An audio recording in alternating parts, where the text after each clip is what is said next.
상쾌한 아침 원주에서 출발합니다.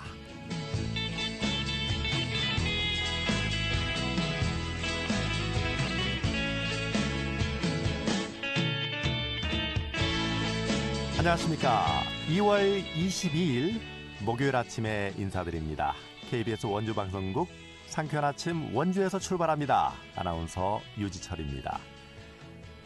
강원경찰청이요, 개학을 앞두고 도내 스쿨존을 대상으로 파손되거나 낡은 시설물을 정비하고 등하교 시간대 스쿨존 어린이 안전지도를 강화하는 등 어린이 교통 안전 대책을 마련했습니다. 강원경찰청에 따르면요, 최근 3년 동안 도내 어린이 보호구역에서 발생한 교통사고는 총 15건이었고요. 대부분 어린이가 길을 건너는 과정에서 발생한 사고로 밝혀졌는데요. 스쿨존 내 횡단보도에서의 일시정지가 의무화됐음에도 불구하고 아직까지 운전자들의 어린이 보호의식은 미흡한 것으로 나타났습니다.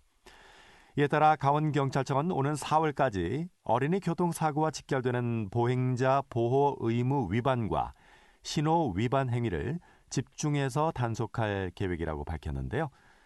청취자 여러분도 우리 어린이들의 안전한 등하교를 위해서 스쿨존에서의 교통안전에 각별히 유의해 주시기를 바랍니다. 2월 20일 목요일 상쾌한 아침 원주에서 출발합니다.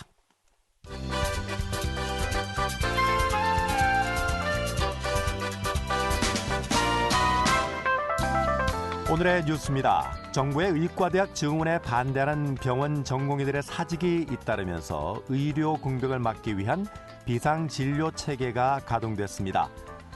가운데로는 우선 춘천과 강릉, 홍천 등 3개 국군병원 응급실을 그제부터 민간에 개방하기 시작했다고 밝혔습니다. 또 앞으로 상황이 더 악화될 경우 의료원과 근로복지공단 병원 등 강원도 내 공공의료기관 14곳에 대해서는 평일 연장 근무와 휴일 진료를 시행합니다. 행정안전부가 교통사고와 화재, 범죄 등 6개 분야에 대한 전국의 지역 안전지수를 조사한 결과 강원도는 중하위권으로 나타났습니다. 부문별로는 교통사고와 범죄, 생활안전은 각각 3등급, 화재와 감염병은 4등급, 자살은 최하위인 5등급이었습니다. 지역 안전지수는 1등급부터 5등급까지 있는데요. 등급이 높을수록 더 안전한 것으로 간주된다고 하네요.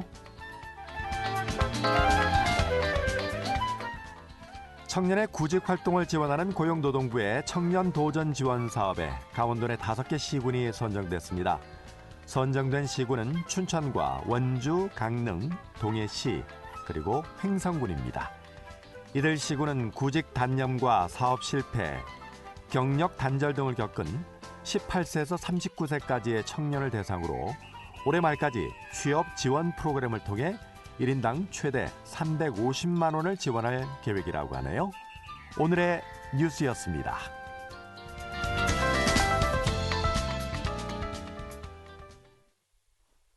상쾌한 아침 원주에서 출발합니다. 듣고 계신 시각 8시 34분 향하고 있습니다.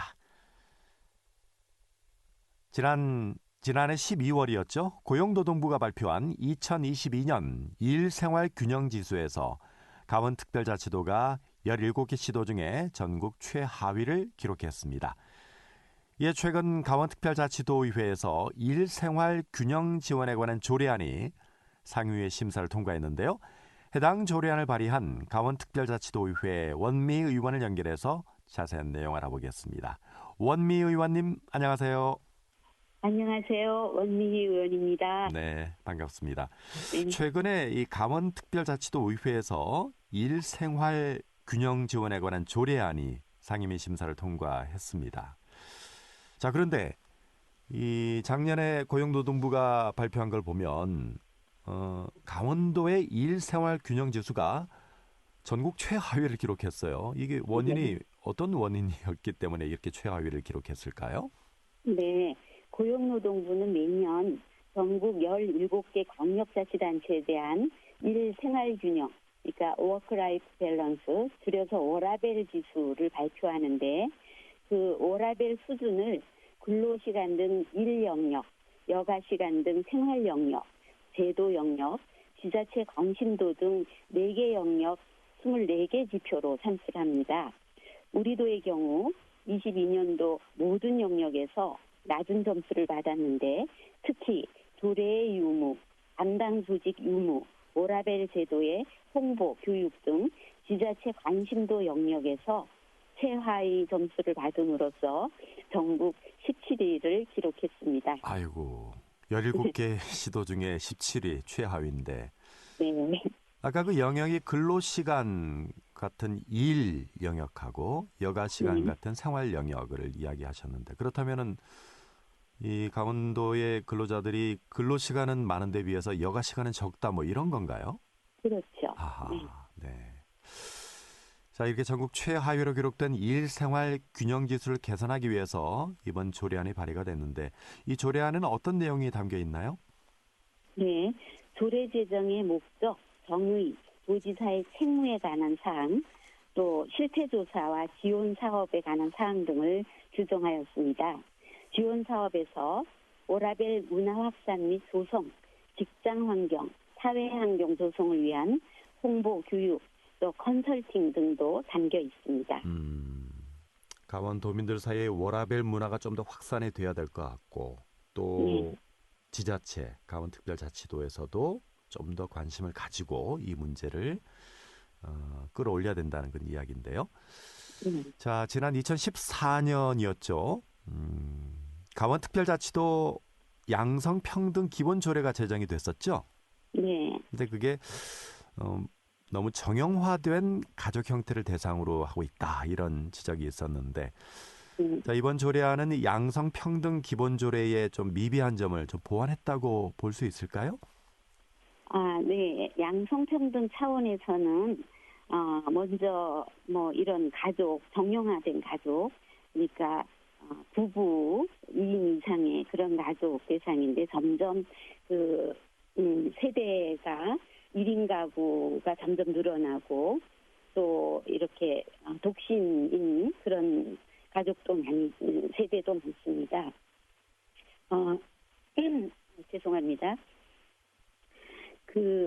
양성평등 차원에서는 육아, 가사분담 등 일과 가정의 양립에 초점을 맞췄다면 워라밸은 그 젊은 사람들의 삶의 방식, 다시 말하면 예전에는 보수를 많이 주는 직장을 선호했다면 지금은 돈보다 자신의 행복한 삶을 우선시하는 트렌드를 반영한 그 더 넓은 생활의 개념이 적용되었다라고 생각하면 될 것 같습니다. 그럼 양성평등 차원의 뭐 육아분담이나 가사분담 이런 내용도 같이 포함이 돼 있는 건가요? 당연히 있고 거기에 추가된 개념입니다. 추가된 개념이군요. 네. 개인의 여가생활. 육아, 가사분담 이런 거는. 네. 네. 더 추가된 개념이라고 이해하면 되겠네요. 네. 자, 이 김진태 도지사가 신년 연설에서 주 4일제 도입하자 이런 대안을 마련하겠다고 이야기를 했어요. 네.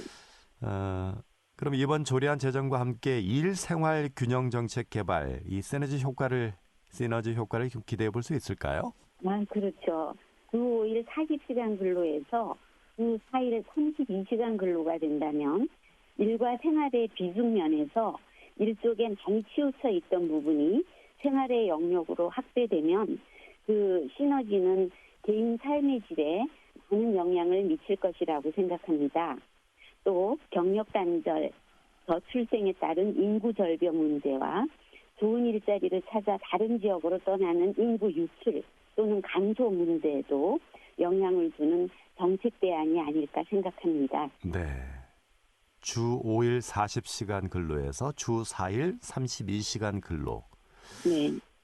근로자들은 좋겠지만 사업주들은 좀 어려움을 겪지 않을까요? 그렇게 되면?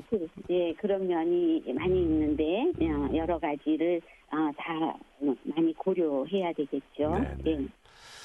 자, 이번 조례안이 내일 본회의에서 최종 의결될 예정이라고 하는데요.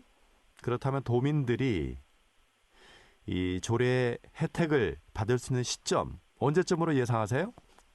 네.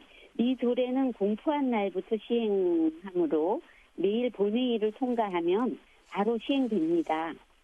그동안 고용노동부에서 워라밸 관련 많은 정책들을 시행하고 있는데 예를 들면 근로자가 가족 돌봄, 건강, 은퇴 준비, 학업 등의 사유로 근로시간을 단축하여 근무하게 되면 근로시간 단축을 허용한 사업주에게 장려금이 지원되는 제도 등도 있어요. 그러니까 이렇게 사업주가 좀 너무 이렇게 부담 갖지 않도록 하는 이런 제도들을 잘 모르는 사업장이 많습니다. 이러한 정책들을 홍보, 교육하고 또 컨설팅하는 일은 당장이라도 할 수 있는 일이고 그게 이제 근로자들의 혜택을 받을 수 있을 것이라고 생각합니다. 네. 예, 하지만 정착되기까지는 좀 시간이 걸리겠죠. 네. 제가 아까 주 5일 40시간에서 주 4일 32시간 근로가 되면은 네. 근로자들은 좋겠지만 사업주들은 어려움을 겪을 것이다 이렇게 제가 예상을 했었는데 네. 바로 이런 제도적인 보완책이 있군요. 만약에 네. 근로자가 가족 돌봄이나 본인의 네. 건강 문제 또는 학업 이런 사유로 근로시간을 단축해서 근무하게 되면 이걸 허용한 사업주에게 정부에서 도에서 장려금을 지원한다. 네. 장려금을 어느 정도나 지원할 수 있는 거예요?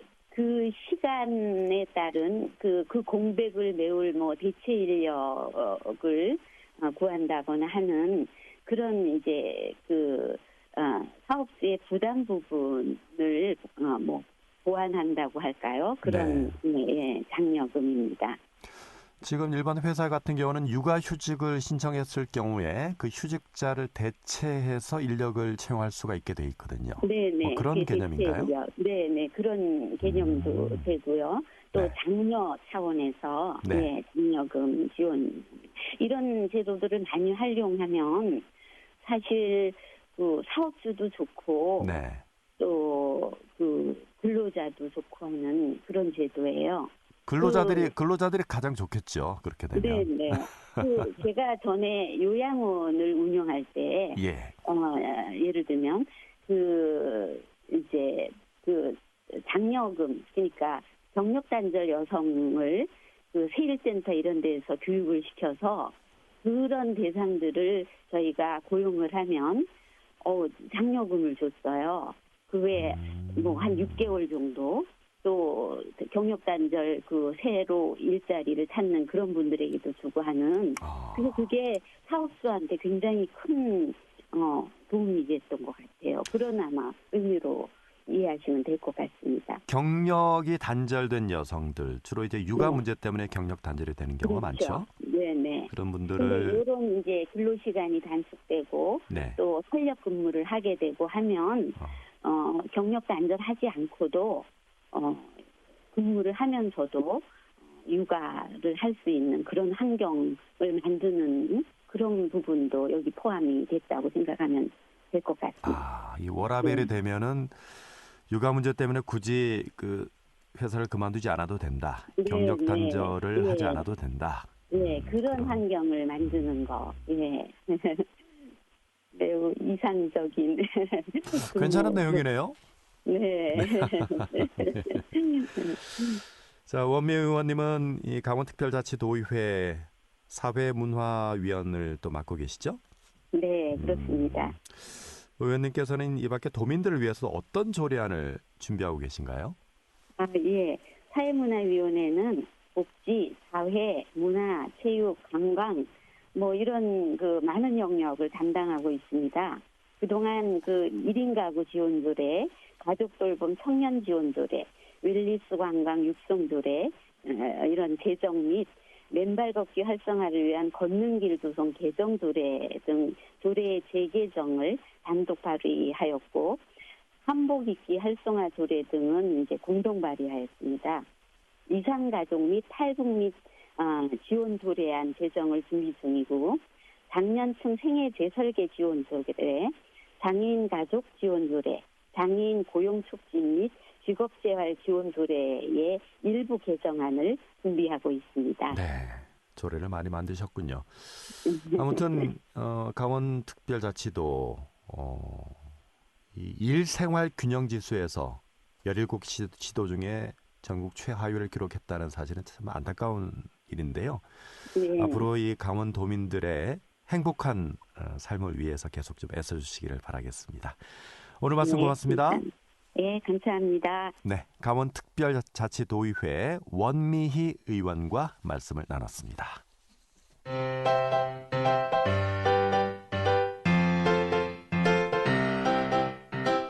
KBS 원주방송국이 유튜브 다시 듣기 서비스를 실시합니다. 매일 아침 강원 영서남부권의 뉴스와 정보를 전해드리는 상쾌한 아침 원주에서 출발합니다는 KBS 원주라디오 유튜브 채널을 통해 다시 들을 수 있습니다.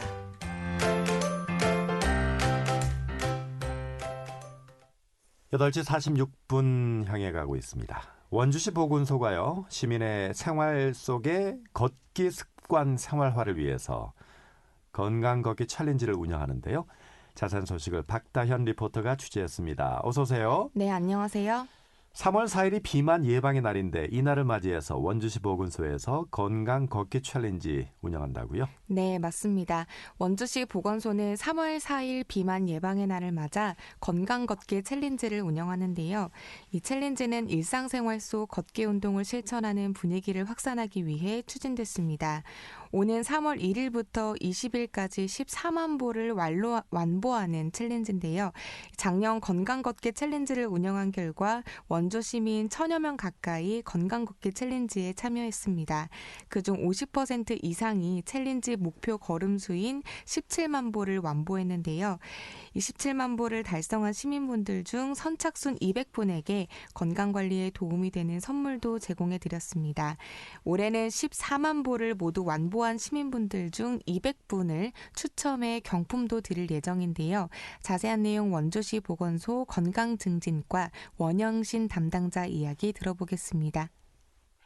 이번 3월 4일 비만 예방의 날 기념 건강 걷기 챌린지는 모바일 걷기 앱을 활용하는 건강 걷기 챌린지로 원주 시민들의 비만 예방을 위한 신체 활동량을 늘리고 일상생활 속 걷기 운동 실천 분위기 확산을 위한 사업입니다. 스마트폰의 모바일 워크온 앱을 활용해 실시간으로 자신의 걸음수를 측정하고 커뮤니티 회원 간 걷기 목표를 달성한 일상 속 걷기 운동을 재미있게 실천할 수 있도록 되어 있고요. 따로 체육시설을 찾아다니는 번거로움을 없애고 건강을 챙기겠다는 의지만 있으시다면 언제 어디서든 참여가 가능하시고 개인의 건강도 챙기시고 기념품도 받아갈 수 있는 건강 챌린지 사업입니다. 작년 건강 걷기 챌린지를 운영한 결과 원주 시민 1000여 명 가까이 건강 걷기 챌린지에 참여를 해주셨고요. 많은 분들이 선물을 타 가시면서 저희한테 해주신 말씀이 운동도 하고 선물도 타고 해서 너무 좋았다라는 말씀을 많이 남겨주셨습니다. 그래서 다음번에도 많은 프로그램을 해주셨으면 하는 그런 의견도 나타내 주셨고, 이번부터는 선착순 미션이 아닌 부담 없이 도전하고 참여하실 수 있도록 여러 방법을 통해서 진행을 할 계획이고, 이에 많은 참여와 도전으로 건강관리에 도움이 되는 미션 상품을 받아가셨으면 좋겠습니다. 네, 운동도 하고 선물도 받을 수 있어서 좋았다. 이 건강 걷기 챌린지 어떻게 참여할 수 있나요? 네, 건강 걷기 챌린지는 3월 1일부터 3월 20일까지 20일간 14만 보를 완보하는 챌린지입니다. 원주 시민이면 누구나 참여가 가능하고요. 휴대폰에 워크온 앱을 설치하신 후 원주시 보건소 워크온 커뮤니티에 가입을 하시면 됩니다. 앱이 설치된 이후부터는 휴대폰을 소지하고 걷기만 해도 자동으로 건강 걷기 챌린지가 진행이 되고, 2월 23일부터 건강 걷기 챌린지 알림 예약도 가능하니까요. 미리 알림 설정을 해두시면 잊지 않고 참여해 보실 수 있습니다. 단 1일 인정 걸음수는 하루 8,000보까지만 인정된다는 점 참고해 주시기 바랍니다. 또 원주시 보건소에서는 3월 4일 비만 예방 기념의 날 건강 걷기 챌린지를 시작으로 올해 12월까지 매월 건강 걷기 챌린지가 계획돼 있는데요. 이번에 성공을 못하셨다 하더라도 포기하지 마시고 꾸준히 걷기 챌린지에 도전하면서 개인 건강 관리도 챙기고 경품도 받아가시기 바랍니다. 이어서 작년 건강 걷기 챌린지에 참여했었던 시민분 이야기 들어보시죠. 저는 혁신도시에 살고 있습니다. 작년에 이제 걷기 챌린지에 참여를 했는데, 혁신도시가 좀 마트도 그렇고 어디 가려면 한참 걸어야 되더라고요. 그러다 보니까 좀 차를 놔두고 다니려고 걷는데 관심도 있어가지고 그렇게 해서 작년에 참여했었어요. 참여하다 보니까 의욕도 더 생기고 17만 보를 달성하고 싶더라고요. 그래서 이제 출퇴근길에도 차를 두고 걸어 다니고 있고, 그러다 보니까 하루에 10,000보 채우는 게 이제 쉽거든요. 그렇게라도 걸으니 되게 뿌듯하고 건강해지는 것 같기도 하고요. 그래서 올해도 걷기 챌린지에 참여할 생각입니다. 네. 이 많은 분들이 건강 걷기 챌린지에 참여해서 건강을 좀 챙기시면 좋겠네요. 네, 맞습니다. 네. 건강 걷기 챌린지는 동료나 친구 또 가족이 옆에 있다면 함께 걸어보셔도 좋을 것 같은데요. 챌린지는 오는 3월 1일부터 20일까지 참여하실 수 있습니다. 평소 걷는 걸 좋아하셨던 분이나 걷고 싶은데 동기부여가 필요하셨던 분들은 꼭 참여하셔서 3월 한 달을 건강하게 시작해보는 것도 좋을 것 같습니다. 잘 들었습니다. 박다연 리포터였습니다. 네, 감사합니다.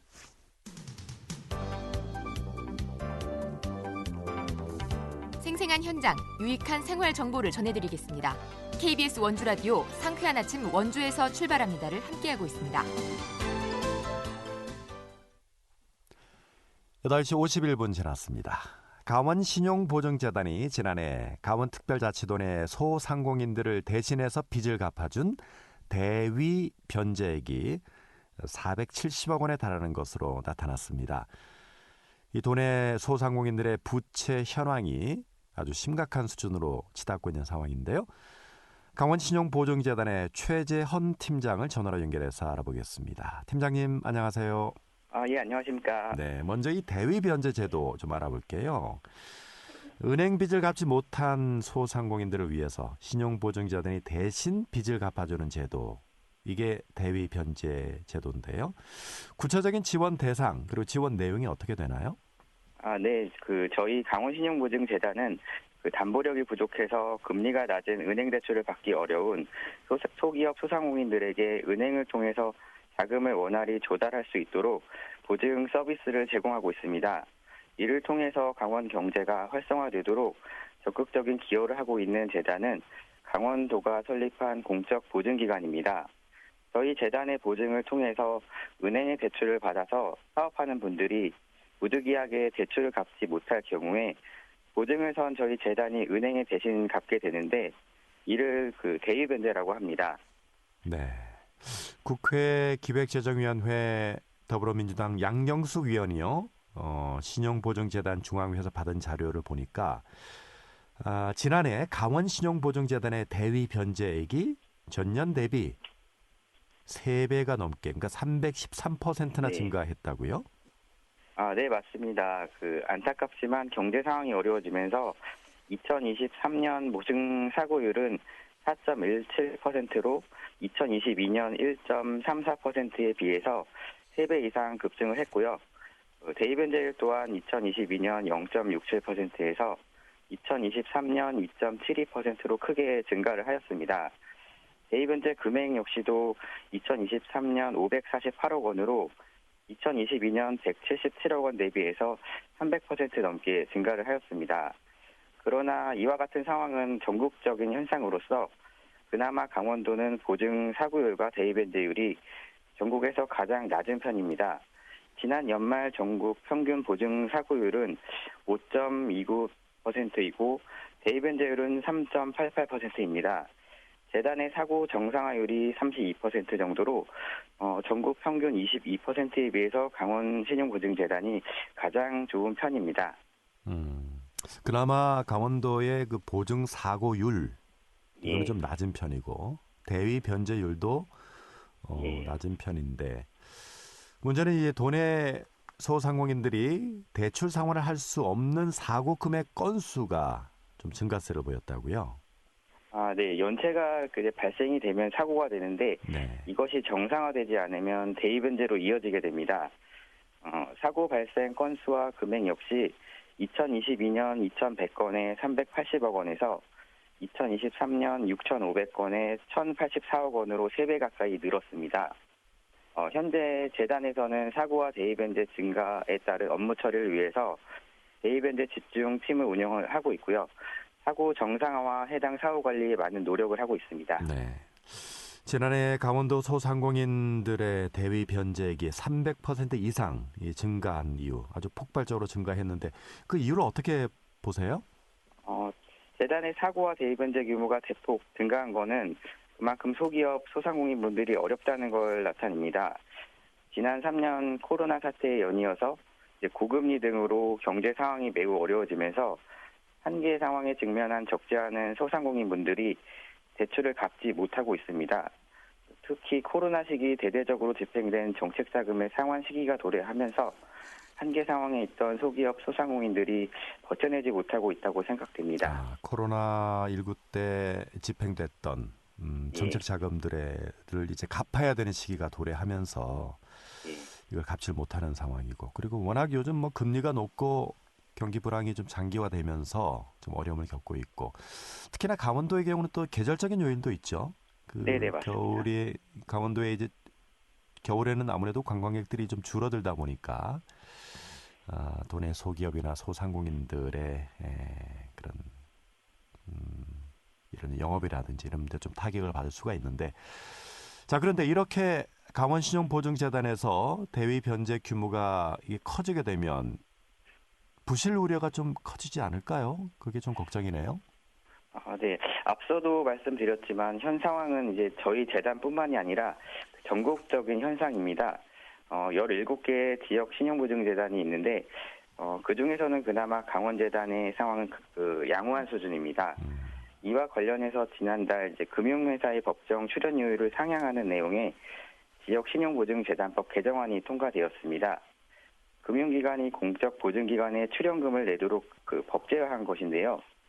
대출에 따른 금융기관의 리스크 부담을 정부와 지자체가 대신 감당하는 데 따른 대가입니다.